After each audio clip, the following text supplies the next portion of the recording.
साई राम, जय साई राम। मैं साई श्रुति। होता क्या है कि हम अपने जीवन में भविष्य की योजनाएं ज़्यादा तैयार करते हैं। जी हाँ, वर्तमान में कम रहते हैं और हमेशा हर सेविंग्स हो या कुछ भी चीज़ हो, वर्तमान की ज़रूरतों में कटौती कर भविष्य के लिए सुरक्षित रखने का प्रयास करते हैं। जबकि हम सभी को मालूम है कि हमारे जीवन का दूसरा पल हमें मालूम है कि ये पता ही नहीं है हमें कि हम उस पल जीवित रहेंगे कि नहीं। ऐसा हर एक व्यक्ति करता है, ऐसा नहीं है कि कुछ एक लोग हो, पर 100 में से 95% लोग ऐसा ही करते हैं। यहाँ पर मैं ये बता रही हूँ कि अगर हम ऐसा देखें तो हमारा जीवन जो है, अगर तुलना करें तो एक उसी पुस्तक की तरह है जिसका अगला पेज तो हम पढ़ नहीं सकते, और अगर पिछला पेज जो हम पढ़ चुके हैं उसको हम सिर्फ पढ़ सकते हैं पर उसको हम बदल नहीं सकते। वैसे ही हमारा जीवन होता है, हम अपना कर्म करना चाहिए बस। एक छोटी सी कहानी आपको मैं यहाँ बताना चाहूँगी इस विषय पर। होता क्या है कि जो पांडवों के जो बड़े भाई हैं युधिष्ठिर जो हैं, जब उन राज करते रहते हैं तो उनके राज में एक मांगने के लिए एक भिक्षुक आता है। तो वो उस समय बहुत ज़रूरी कार्य करते हैं, तो वो भिक्षुक को बुलवा देते हैं।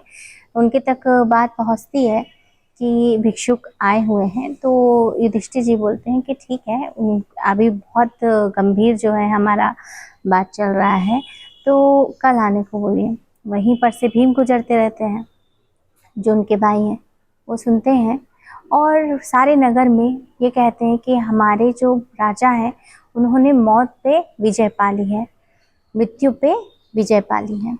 अब सारे की सारी जो नगर में जो है वो सारे के सारे नगरवासी जो है वो अच्छा कार्यक्रम करने लगते हैं और बहुत खुश होते हैं। सब जगह ढिंढोरा पीटा जाता है और यही बताया जाता है कि राजा युधिष्ठिर ने मृत्यु पर गति प्राप्त कर ली, मृत्यु पर विजय प्राप्त कर लिया। तो युधिष्ठिर जी के पास तक ये बात पहुंचती है तो बोलते हैं कि क्यों भाई, ऐसा तो कुछ नहीं हुआ है, फिर आप ऐसा क्यों कर रहे हो, ऐसा क्यों कह रहे हो, भीम से पूछते हैं। तो भीम कहते हैं कि आपने जो है एक भिक्षुक को आज की जगह कल बुला लिया, यानी कि आपको ये मालूम है कि कल तक जो है आप जीवित रहेंगे। आपके पल का हर पल जो है वो आपके हिसाब से चलता है और आपको ये मालूम ही नहीं है कि कल तक आप जीवित रहेंगे या नहीं। तो आपको तो मालूम हो गया है, बाकी सब लोगों को तो अपने दूसरे पल की जानकारी नहीं है, लेकिन आपको तो जानकारी है। तो युधिष्ठिर जी को अपनी जो इस क्रिया से जो है ग्लानि होती है और वो कहते हैं सही बात है, अपने छोटे भाई के कथनों से संतुष्ट होते हैं और कहते हैं सही बात है, तुमने मेरी आंखें खोल दी। मुझे जो है जो भी कार्य हमको करना रहता है तत्काल कर लेना चाहिए, क्योंकि जीवन का कोई भरोसा नहीं है। कल जो है नहीं है, हम आज सांस ले रहे हैं, इस पल सांस ले रहे हैं, इस सेकंड सांस ले रहे हैं, पर हम ये बता नहीं सकते कि दूसरे सेकंड में हमारी जीवन है या मृत्यु, या हमारे जीवन में क्या होने वाला है, अच्छा होने वाला है, बुरा होने वाला है। यह नियति का निर्धारण करने वाला सिर्फ एक ही है, वो है हमारे ईश्वर। और जो हमारे ईश्वर हैं उनको ही पता है कि हमारे लाइफ में क्या होने वाला है। जैसे कि हम पुस्तक पढ़ते हैं ना, पढ़ने में क्या होता है कि आगे के पेज में क्या होता है, जब तक हम एक पेज में रहते हैं दूसरे पेज में क्या है ये हमको पता नहीं रहता। और वैसे ही अगर हम पुस्तक पढ़ लिए, आधी पुस्तक कंप्लीट कर लिए, तो दूसरे जो पिछले पेज है उसको हम नहीं मिटा सकते। उसमें जो लिखा है वो एज इट इज़ वैसा ही स्वीकार करना पड़ता है।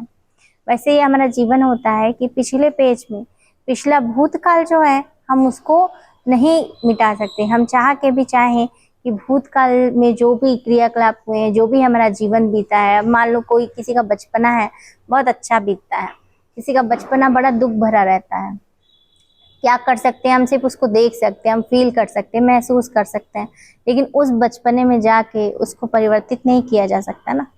उसी प्रकार ही हमारा जो आगे का जीवन है, हाँ उसके लिए हम प्रयास कर सकते हैं, लेकिन हमको ये बिल्कुल नहीं मालूम है कि हम दूसरे पल हमारे जीवन में क्या लिखा है। ये सब हमारे ईश्वर की लीला होती है, गुरु की लीला होती है। इसलिए ये जो जीवन मिला है इसमें हमको गुरु का सिमरन कर लेना चाहिए और अपने इष्ट के प्रति समर्पित रहना चाहिए, क्योंकि ये मनुष्य जीवन तो एक बार मिलता है, बहुत योनियों के बाद मिलता है। तो इन सारी चीज़ों को छोड़ते हुए भविष्य की चिंता को अर्पण कर दो, वर्तमान को अर्पण कर दो, अपने गुरु को अर्पण कर दो, अपने ईश्वर को अर्पण कर दो। उसके विषय में ज़्यादा नहीं सोचना है क्या होगा कैसे होगा। हाँ, कर्म करना है, इसका मतलब ये नहीं कि भगवान खिलाएगा और भगवान वो करे तो आप कर्म विहीन हो जाए। कर्म विहीन बनने की बात मैं नहीं कह रही हूँ। मैं बस कई लोग जो एक्स्ट्रा बहुत ज़्यादा सोचते हैं भविष्य के लिए, अपने बच्चों के लिए, भाई आप कंट्रोल नहीं कर सकते अपने बच्चों का भविष्य, आप नहीं कंट्रोल कर सकते। हाँ, आप प्रयास कर सकते हैं, एक छोटा प्रयास कर सकते हैं, लेकिन उसमें क्या है, वर्तमान की चीज़ों में इतनी कटौती ना करो कि जीवन जीना भूल जाओ। क्योंकि हम वर्तमान जब हमारा अच्छा होगा तो हमारा भविष्य अपने आप सुरक्षित हो जाएगा। वैसे ही हर एक चीज़ का बहुत मतलब होता है हमारे जीवन में। हम किसी जो कार्य करते हैं ना, आज जो कार्य कर रहे हैं वो भविष्य के लिए एक बहुत बड़ा निर्माण कार्य किया जाता है, होता है। आज का जो छोटा सा भी प्रयास है ना, आप ये सोचेंगे तो व्यर्थ नहीं जाता है। आप आज छोटा सा प्रयास करें यानी वो आपके भविष्य के लिए कहीं ना कहीं किसी न किसी मुकाम पे फिर आपके पास आएगा और आपको पूर्णता प्रदान करेगा। तो ये मत सोचिए कि ये करना है वो करना है और अगर मैंने इतनी मेहनत की और ये सारी चीज़ें हो नहीं पाई, अब पता नहीं मैं जीवन में क्या करूँगा। तो इन सारी चीज़ों को छोड़ते हुए बस अपने ईश्वर को अनुभूत करते हुए जो 2 पल जो आपके बचे हैं, क्योंकि पता नहीं किस पल में जीवन में क्या हो जाए, तो अपने ईश्वर को याद कीजिए, अपने गुरु को याद कीजिए और समर्पित करते हुए उन्हें अपना सारा कार्य, अपना भविष्य, अपना वर्तमान, अपना भूतकाल, सारी चीज़ें, अगर भूतकाल में आपके पास साथ अच्छी चीज़ें नहीं हुई हैं तो भी आप ईश्वर को कहें, हे ईश्वर आपका धन्यवाद है। क्या होता है, हमारे कर्म होते हैं कुछ जिसको काटने के लिए भगवान कुछ तकलीफ देते हैं, लेकिन जब हमारे पास हमारे इष्ट और हमारे गुरु का साथ होता है ना, तो ये जो कर्म होते हैं ना, ये बिल्कुल चुटकी में वो उनको बहुत सरल बना देते हैं एकदम। जैसे कि ये कह सकते हैं कि जैसे मान लीजिए किसी के शरीर का ऐसा है कि अंग भंग होना निश्चित था, पिछले कर्म जन्म के कुछ कर्म थे कि उसका अंग कट जाता, ऐसा कुछ सिचुएशन परिस्थितियां आने वाली हैं। तो जब हम अपने गुरु के इष्ट के शरण में रहते हैं, अपने ईश्वर के शरण में रहते हैं, जब हम भक्ति की ओर अग्रसर होते हैं, तो होता ये है कि वो होने के बजाय क्या होगा, एक चींटी काट देगी, तकलीफ तो होगी ना। तो वो जो कर्म है, जो बड़े तकलीफों का हमको सामना करना पड़ता, तो उसको एक बहुत छोटी सी, जैसे कहाँ पैर कटने की गुंजाइश थी, वहां पे एक छोटी सी चींटी काटी तो तकलीफ तो हुई, पर वो तकलीफ का अंश देखे बहुत कम हो गया। तो ऐसा होता है, ईश्वर से जब आप कनेक्ट होंगे, भक्ति से आप कनेक्ट होंगे, तो ऐसा ही होगा।